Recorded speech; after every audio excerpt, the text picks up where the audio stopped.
Rut, hoofstuk 1. Elimelek en sy gesin gaan na Moab.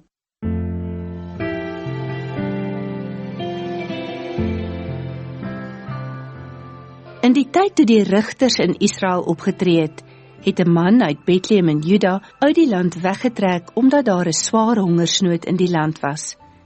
Hy en sy vrou en 2 seuns het in die land Moab gaan woon. Die man se naam was Elimelek en sy vrou was Naomi. Hulle 2 seuns se name was Maglon en Kilion. Hulle was Efratiete uit Bethlehem in die land Juda. Hulle het in Moab aangekom. Terwyl hulle daar gewoon het, is Elimelek dood en het Naomi met haar 2 seuns agtergebly. Albei seuns het met Moabitiese vroue getrou. Die een se naam was Orpa en die ander een se was Rut. Hulle het ongeveer 10 jaar lank daar gebly. In hierdie tyd is Maglon en Kilion ook dood. Naomi het alleen agtergebly, sonder 'n man en sonder seuns. Rut gaan saam met Naomi. Naomi het daar in Moab gehoor dat die Here sy volk in Juda met goeie oeste geseën het. Toe het Naomi en haar 2 skoondogters klaargemaak om uit Moab na Juda toe terug te trek. Sy en haar skoondogters het uit die plek waar sy gebly het, vertrek op pad terug na Juda toe. Naomi sê toe vir haar 2 skoondogters: "Moenie verder saam met my gaan nie. Gaan liewer terug na julle ouer huise toe. Mag die Here julle beloon vir die liefde wat julle aan my en my seuns betoon het. Mag die Here weer vir julle elkeen 'n man en 'n huis gee." Toe sy van hulle afskeid neem, het hulle in trane uitgebars. Die skoondogters sê toe: "Nee, ons wil saam met u teruggaan na u mense toe." Maar Naomi antwoord: "Gaan tog terug, my dogters. Hoekom sou julle saam met my gaan? Ek kan tog nie meer seuns in die wêreld bring wat kan groot word om julle mans te wees nie. Nee, my dogters, gaan eerder terug na julle ouer huise toe, want ek is te oud om weer te trou. Selfs al sou dit moontlik wees en ek vanaand by 'n man slaap en geboorte gee aan kinders, sal julle kan wag totdat hulle groot is?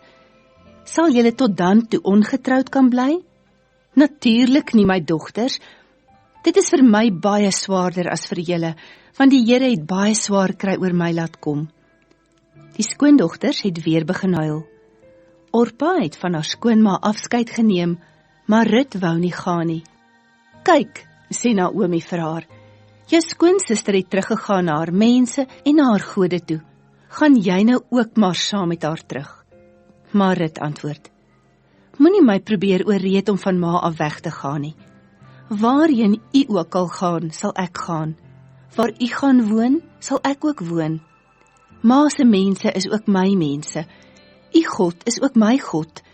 Waar u doodgaan, sal ek ook doodgaan en daar begrawe word. Mag die Here dit so laat gebeur, net die dood sal ons skei." Naomi het besef dat Rut vasbesluit het om saam met haar te gaan. Daarom het sy opgehou om haar te probeer ooreed. Die vroue kom in Bethlehem aan. Die 2 het toe hulle reis voortgesit na Bethlehem toe. Toe hulle in Bethlehem aankom, was daar 'n opskudding in die dorp oor hulle aankoms. "Is dit dan nie Naomi nie?" het die vroue gevra. "Moet my nie meer Naomi noem nie," sê sy vir hulle. "Noem my nou liewer Mara, want die Almagtige het my lewe bitter gemaak. Ek het vol hier weggegaan, maar die Here het my leeg laat terugkom. Hoekom sal julle my nog Naomi noem, as die Here teen my gedra het en die Almagtige soveel ellende oor my laat kom het?" So het Naomi uit Moab teruggekom met haar skoondogter Rut, die jong Moabitiese vrou by haar. Dit was met die begin van die garsoes dat hulle in Bethlehem aangekom het.